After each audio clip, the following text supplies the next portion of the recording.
بسم اللہ الرحمن الرحیم۔ السلام علیکم ورحمۃ اللہ وبرکاتہ۔ ناظرین و سامعین، آج کی ویڈیو میں ہم پورے پنجاب کی صورتحال جاننے کی کوشش کریں گے کہ کس ضلع میں اعزازیہ آ چکا ہے اور کس ضلع میں ابھی تک انتظار ہے، اعزازیہ امام مسجد صاحبان کو نہیں ملا۔ اس کا طریقہ کار کیا ہے، کس طرح پتہ چلے گا کہ پورے پنجاب کے اندر کس ضلع میں اعزازیہ آیا ہے اور کس میں نہیں آیا، وہ طریقہ میں آپ کے سامنے رکھتا ہوں۔ لیکن اس سے پہلے گزارش ہے، اگر ابھی تک آپ نے ہمارے اس چینل عینی حقیقت ٹی وی کو سبسکرائب نہیں کیا تو ضرور سبسکرائب کر لیں، گھنٹی کے بٹن کو دبا لیں تاکہ آپ کو اس قسم کی اچھی اور سچی خبریں گھر بیٹھے آسانی کے ساتھ ملتی رہیں۔ ناظرین و سامعین، جس چیز کا انتظار تھا وہ انشاءاللہ العزیز اب امام مسجد صاحبان کو ملنے جا رہی ہے۔ کہاں پر مل چکی ہے، کہاں پر نہیں ملی، کہاں اعزازیہ ملا ہے، کہاں نہیں ملا، آج ہم جاننے کی پوری کوشش کریں گے۔ اور اس کا طریقہ یہ ہوگا کہ جتنے لوگ بھی ہماری یہ ویڈیو دیکھ رہے ہیں، جس ضلع سے بھی دیکھ رہے ہیں، وہ اپنے ضلع کے بارے میں بتائیں گے کمنٹ کے اندر جا کر کہ آپ کے ضلع میں کسی امام مسجد کو اعزازیہ ابھی تک ملا ہے، اگست کا، جولائی کا، یا نہیں ملا۔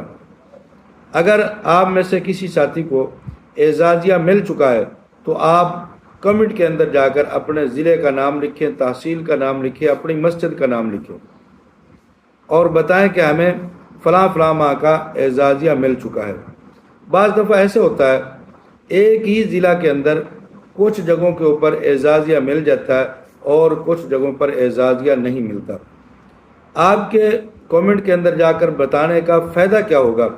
فائدہ یہ ہوگا کہ ایک ضلع میں کچھ جگہوں کے اوپر اعزازیہ ملا ہے اور کچھ جگہوں پر نہیں ملا، تو جن لوگوں کو نہیں ملا ان کو پتہ چل جائے گا کہ ہمارے ضلع میں اعزازیہ آ چکا ہے اور ہمیں کیوں نہیں ملا، تو پھر وہ اپنے اعزازیہ کے بارے میں جا کر دفتر سے پتہ کریں گے۔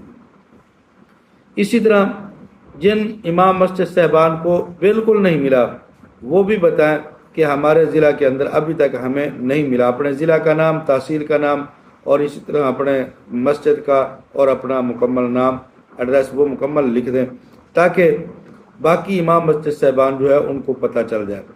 اس کے بعد جب کمنٹ آئیں گے تو پھر ہم پورے پنجاب کے جتنے بھی امام مسجد صاحبان کمنٹ کریں گے، پھر ان کو اکٹھا کر کے جہاں پر ملا ہے اور جہاں پر نہیں ملا، پھر اس کے بعد ہم اگلی ویڈیو بنائیں گے اور اس کے اندر باقی امام مسجد صاحبان کو آگاہ کریں گے اس صورتحال سے۔ تو یہ ایک طریقہ ہے پورے پنجاب کی صورتحال کو جاننے کا، تاکہ امام مسجد صاحبان جو پریشان ہیں ان کی پریشانیوں کو کسی طرح کم کیا جا سکے اور ان کو جو ہے صحیح خبر ان تک پہنچائی جا سکے۔ تو یہ ایک طریقہ ہم نے ڈھونڈا ہے باقی ائمہ مساجد تک اطلاع کرنے کا۔ آپ کو یہ ہمارا طریقہ کیسا لگا ہے؟ اچھا لگا ہے تو آپ کمنٹ کے اندر اس کے بارے میں بھی کوئی اور آپ کے سوال ہو ذہن کے اندر تو وہ بھی آپ کمنٹ میں کریں، انشاءاللہ العزیز ہم تمام آپ کے سوالوں کا بہترین طریقے سے جواب دیں گے۔ جزاکم اللہ احسن الجزا۔